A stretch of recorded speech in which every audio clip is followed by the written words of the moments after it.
রবীন্দ্রনাথের জীবনবোধের মধ্যে সুন্দর ও অসুন্দর, লোভ ও প্রেমের দ্বন্দ্ব বারংবার প্রকাশ পেয়েছে। রক্তকরবীতে যক্ষপুরীর লৌহ বিধ্বংসের জীবনের লোভ উদ্যম, রাজার লোভের আগুনে সেখানে পুড়ে মরে সোনার খনির মজুরেরা। রাজার দৃষ্টিতে তারা মানুষ নয়, স্বর্ণলাভের যন্ত্রমাত্র। মনুষ্যত্ব, মানবতা সেই যন্ত্রবন্ধনে নিপীড়িত, অবমানিত। হঠাৎ সেখানে নন্দিনী এলো, প্রাণ শক্তির প্রতিমূর্তি হয়ে প্রেমের বাঁশিতে সবারে করল আহ্বান। তাই তো বিশ্বপাগল বলে, যক্ষপুরীতে ঢুকে অবধি এতকাল মনে হতো আমার জীবন হতে আকাশখানা আমি হারিয়ে ফেলেছি। এমন সময় তুমি এসে অমন করে আমার মুখের দিকে চাইলে, আমি বুঝতে পারলাম আমার মধ্যে এখনো আলো দেখা যাচ্ছে।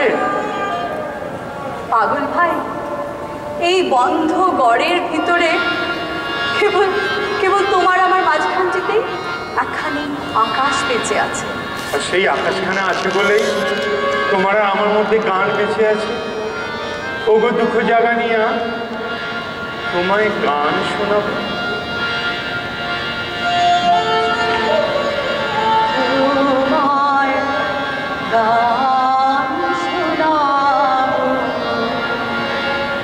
তাই তো আমায় জাগিয়ে রাখো, ওগো ঘুম ভাঙালিয়া তোমায় গান শোনাবো, ওগো দুঃখ জাগালিয়া তোমায় গান শোনাবো। নন্দিনী রৌদ্রের মতো উজ্জ্বল, জলের মতো স্বচ্ছ, হীরকখণ্ডের মতো কঠিন, জীবনের প্রকাশ, প্রাণ ও সৌন্দর্যের প্রতীক। তাই তো সে বুকে চমক দিয়ে সবাইকে জাগিয়ে তোলে। তাই তো সে আমাদের ঘুম ভাঙানিয়া। চমক দিয়ে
যান্ত্রিকতার নাগপাশ। রঞ্জনকে নন্দিনী ভালোবাসে, নন্দিনী রঞ্জনের মধ্যে প্রেম জাগিয়েছে, কিন্তু রঞ্জন তো যন্ত্রের বন্ধনে বাঁধা। তাই এই যান্ত্রিকতার যুপকাষ্ঠে নন্দিনীর প্রেমাস্পদ বলি হলো, কিন্তু প্রেম বেঁচে রইল তার চিরন্তন আকুতি নিয়ে অন্তরালে।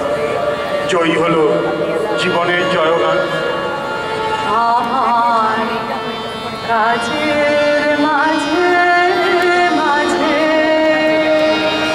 কান্না ধারার দোলা তুমি থামতে দিলে না যে আমার কাজের মাঝে মাঝে আমায় পরশ করে প্রাণ সুধায় ভরে তুমি যাও যে সরে শুধু আমার দেখার আড়ালেতে দাঁড়িয়ে থাকো ওগো দুঃখ জাগানিয়া তোমায় গান শোনাবো ওগো দুঃখ জাগানিয়া তোমায় গান শোনাবো।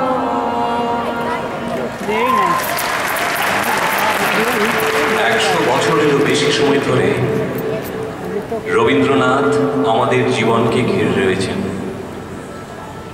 তাকে বিশ্বকবি হিসেবে যথার্থই অভিহিত করা হয়েছে। তবু আমরা বাঙালিরা জাতি হিসেবে সৌভাগ্যবান যে তিনি বাংলা ভাষায় তাঁর সৃষ্টিকর্ম চালিয়ে গেছেন। আমরা বিনয় ও গর্বের সঙ্গে বলতে পারি আমাদের রবীন্দ্রনাথ আছেন। পৃথিবীর আর কোনো জাতিকে কোনো একক ব্যক্তিত্ব এত ব্যাপকভাবে এত সময় ধরে ঋদ্ধ ও সমৃদ্ধ করেননি। তিনি আমাদের পরাণ সখা, তিনি আমাদের সুখ দুঃখের সাথী, তিনি আমাদের চলার পথের পাথেয়, তিনি আমাদের অভিভাবক, তিনি আমাদের খেলার সঙ্গী। সবচেয়ে বড় কথা, তিনি কখনো থেমে থাকেননি। তিনি বারবার নিজেকে ভেঙেছেন, গড়েছেন, এমন কিছু সৃষ্টি করেছেন যা শুধু চির নতুনই নয়, চির আবিষ্কারযোগ্য। রবীন্দ্রনাথের কবিতা যতবার পাঠ করা হয়, যতবার তার গান শোনা হয়, ততই তিনি নতুন করে আমাদের কাছে ধরা দেন। যা কিছু জিতল, যা কিছু ব্যর্থ, তাকে বাতিল করে তিনি চির নবীনের আহ্বান জানিয়েছেন। সমস্ত ঐতিহ্যকে তিনি পুনর্যাচাইয়ের মন্ত্র দিয়েছেন। যা কিছু নির্ধারিত হয়ে গেছে তাকে প্রশ্ন করতে শিখিয়েছেন। রুদ্ধ দুয়ার খুলে দিয়ে তিনি আমাদের আকাশ ভরা সূর্য তারা বিশ্ব ভরা প্রাণীর মাঝে দাঁড়াতে উদ্বুদ্ধ করেছেন।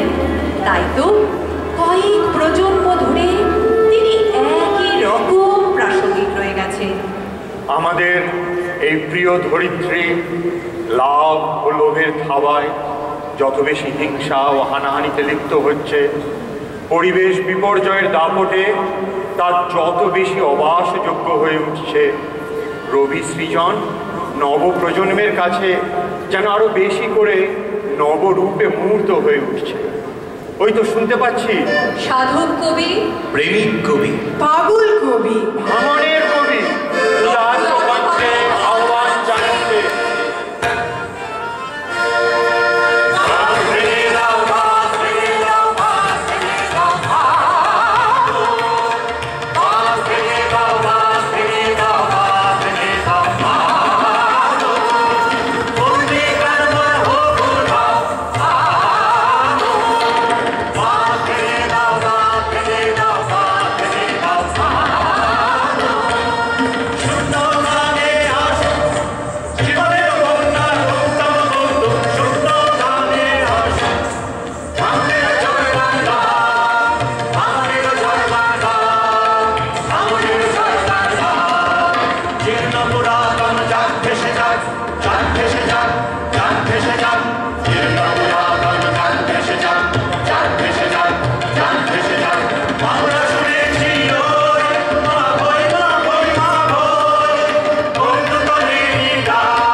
বলেছে